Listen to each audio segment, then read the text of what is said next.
cross-bearing, and discipleship. Brothers and sisters, no? Forbearance is God's concept of self-denial. Di ba? You are abstaining your right. Di ba? You are refraining from doing what is your right or privilege. Matthew 16:24, then Jesus said unto his disciple, if any man will come after me, let him deny himself. Take up his cross and follow me. Following Jesus Christ is discipleship. Ito po yung mga bagay na dapat na dinidevelop sa isang Kristiyano, dinidevelop sa church.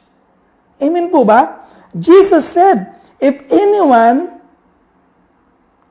man will come after me, let him deny himself, take up his cross, and follow me. Perfect example is Jesus Christ. Amen po ba? The perfect example is our Lord Jesus Christ. Example of self-denial.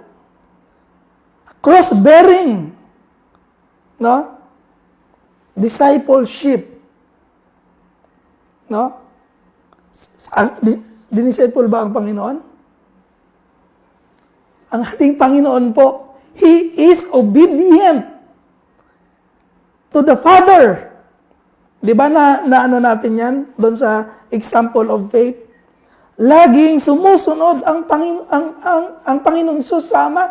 Wala siyang ibang ginagawa kundi ang ginagawa ng Ama.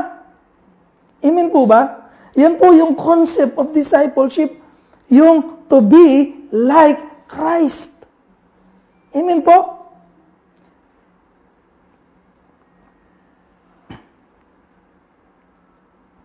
So, why we need forbearance? Bakit kinakailangan natin ng forbearance? Naintindihan na natin? Naintindihan na ba natin? Do we understand? Amen. Why we need forbearance? It is Jesus Christ teaching. Turo po ng Panginoon yan. Matthew chapter 5 verse 43. You have heard that it was said, love your neighbor and hate your enemy. But I tell you, love your enemies and pray for those who persecute you. No, yan po yung sabi ng Panginoon. Turo ng Panginoon. Luke chapter 6 verse 27, but to those of you who listen, nakikinig ba kayo? Are you listening? I say, love your enemies, do good to those who hate you, bless those who curse you, pray for those who mistreat you. No, ito yung turo ng Panginoon pala na dapat nating gawin. Hindi lang tayo tatakbo na iniisip yung ating sarili. Amen?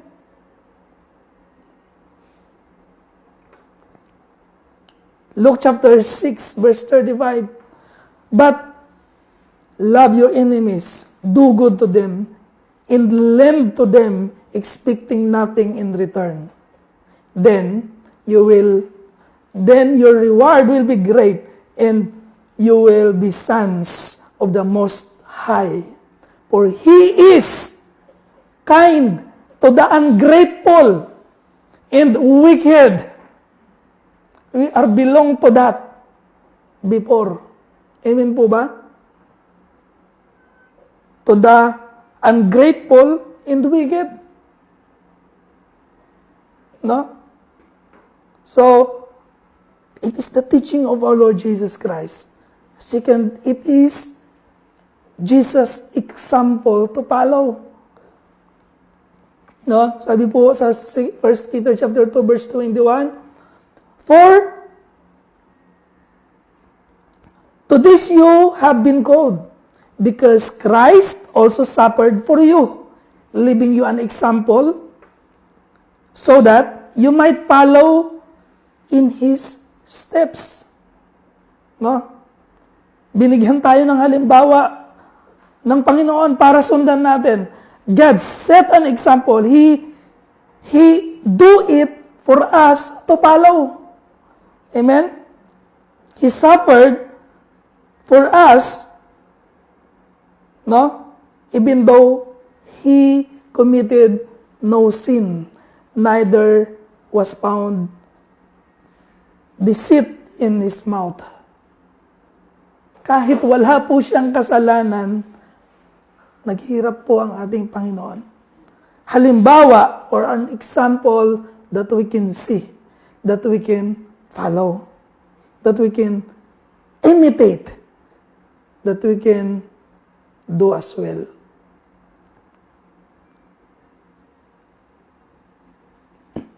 In verse 23, anong ginawa ng Panginoon? When He suffered, when He was reviled, He did not revile in return.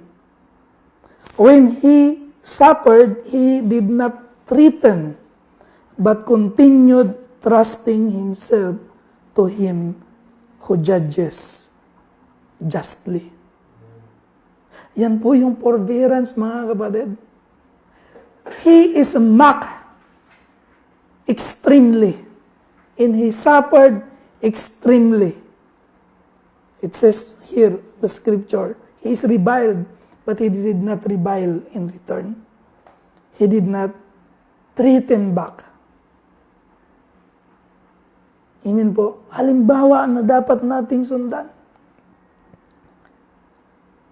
We had to forbear, for it is our calling and vocation. No? Tawag para sa atin to. Katawagan natin, we are called to do it. Sabi dito, no? For to this, you have been called. To this, you have been called. Ano po yung sinasabi sa verse na yan? Pag tiningnan po natin, no? Pag binasa po natin ang prior verse na yan, it's about suffering from doing good. No? So, we are called for this. Di ba?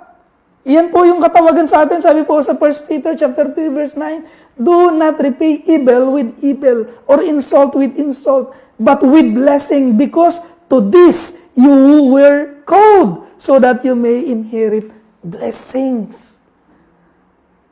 Mga kapatid, brothers and sisters, do we know our calling? Ano ang katawagan sa atin ng Panginoon? It is one of those. No?